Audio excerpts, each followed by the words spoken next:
So a very good afternoon, boys and girls, and welcome back to another video. Welcome back to the village of Paull, or well, just outside of the village of Paull anyway. So today I've come out on a bit of a whim because I found a camera. Well, I didn't find it, I kind of always knew it was there, but I found an important piece to the camera. See, this is my Olympus PEN EP-1. It is a full spectrum, that's the one. It's a full spectrum modified camera. But for the last 6 months I kind of misplaced the infrared filter on the front of it, and if you've ever been out and used a full spectrum camera with no filter on the front of it, well, you'll know just how rubbish that really is. So I'm glad I found it. Today I've come out just to take some photos of, well, stuff, really. In essentially what is a hurricane. It wasn't supposed to be this windy when I set off earlier on, so we're out in some wind. We're not going to get that classic IR look, it is too early in the year. Today is basically, can I remember how to use this thing?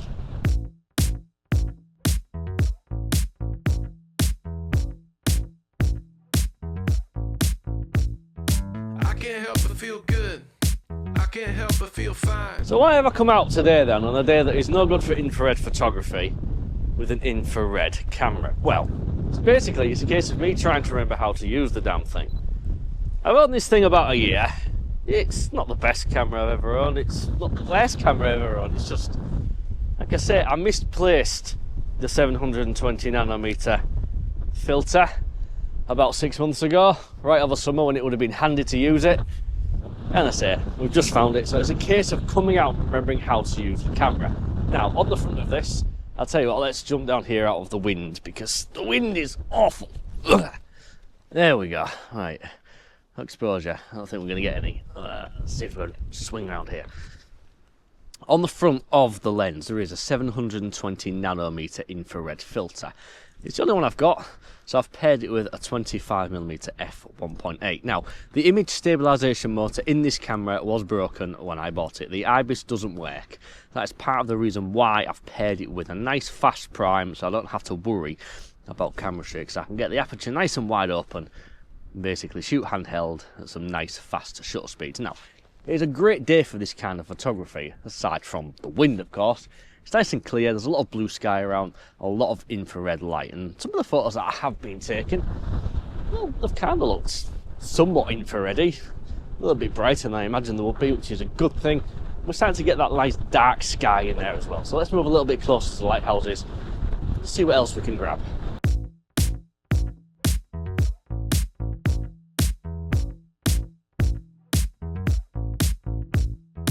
I can't help but feel good. I can't help but feel fine. I really, for the life of me, can't really remember any of the buttons on this thing.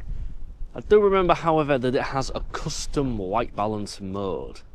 So before I came out, I took a picture of a white piece of paper and I set a custom white balance off that, which has given me a nice black and white colour profile. Instead of going home and having bright red photographs to play with in Lightroom, which is what you would have if you were using an infrared camera, I have some nice black and white. I'm not a fan of the fake infrared colour. I'm not a fan of that false colour kind of thing. I'm more of a fan of the black and white infrared stuff, which is kind of why I've thrown a black and white colour profile, sort of white balance on here. But whew, the wind.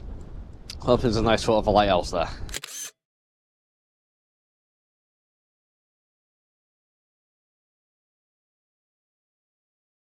So I've just shifted around somewhat and I'm trying to take a photograph of this from, well, a new kind of angle, and well, this is one of the reasons why I tend to own zoom lenses rather than primes.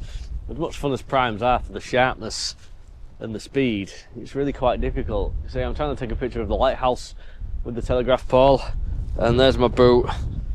Well, it's right on the edge of this riverbank here. Anyway, let's focus on the lighthouse. F2.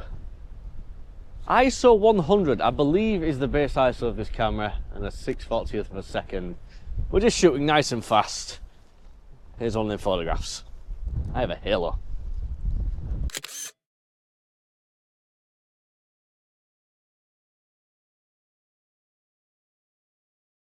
So, as is the case when I come out handheld on these little photo walks that I don't often do anymore, I'm shooting in aperture priority mode, and it's kind of working well enough for me. Although for some reason my thumb keeps slipping on the exposure compensation dial and I'm like 2 stops overexposed or whatever. It's really the wind. I don't really know where to go. It's very exposed here. It's awful. Kind of worried about wind noise on the microphone, even though the microphone has a dead cat on. And it's also making it really difficult to take pictures with. Right, here's another one, that white lake, alright, in black and white. Boom. Lighthouse, telegraph pole.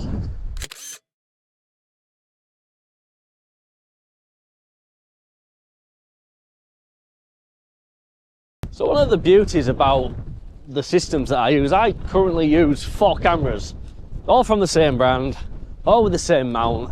It's just a great place to be. I can throw an Olympus Pro lens on the front of this camera and it's going to work an absolute charm. And granted, I don't have an infrared filter for that, but you know where I'm going with this. I always find that if you keep to one brand, if all your body's the same brand, you can just swap and mix and match and buy all different kinds of lenses and accessories, and they all just work. I've used this 25mm prime on my EM1 Mark II several times on the course and had some great success with it. Since, granted, the first time I've really been out around here with it, but I'm very much looking forward to seeing the photographs today. I've always been a big fan of infrared photography. I love the look. As I say, last year I was a little bit disappointed in myself for misplacing the filter, so I never really got round to doing it. That's kind of, like I say, while we're out today, is just trying to remember how to use this camera. Problems I've noticed with it.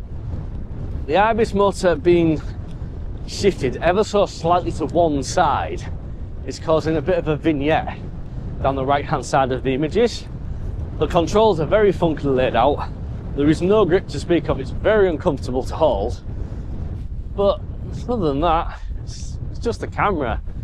The spec sheet is nothing to write home about. It's not going to be a whale beater. It's just a camera with a lens on front of it. I guess that's kind of the beauty of it. Just seeing what I can create with a cheap, broken, £50, oh dear. That's the welcome toy. So I've just been sat here out of the wind, just having a look on the back of the camera at some of the photographs that I've taken today with this camera. Now, I will concede they're not the best photos that I've ever taken, but they're probably also far from the worst photographs I've ever taken. But why did I buy this camera? Well, basically, you know when summer comes round and it's 99% harsh sunlight for 80% of the day? Those conditions. I can go out shooting any time of the day with this thing and hopefully get something that looks really quite nice, which is going to free up the summer months. Landscape photography in June, July and August tends to be kind of limited towards golden hour shoots, doesn't it? Early morning, late evening, when the sun's at its lowest and that light's at its softest. But with this thing, I can go out and shooting in the middle of the day with those harsh contrasts and hopefully take some really nice looking photographs. So I'm going to leave the infrared filter screwed onto the front of this lens so I don't lose it in time for summer, because that would really upset me again, because like I say, I've had this almost a year and I've used it maybe once. Sucks to be me, eh? So thank you very much for watching this quick little walk around Paull, just experimenting with this camera, just trying to get used to it again. It wasn't up to my usual scratch, but hey, it was fun to get out with the camera. Thank you very much for watching. If you did enjoy the video, please do give it a thumbs up and a like, because it does help bring new viewers to see my content. If you're new here and you like the video a little bit more than I probably did, just drop me a subscribe down below and you'll see more Micro Four Thirds related nonsense every single week. So until next time, I'm going to love you and leave you. Say peace and goodbye.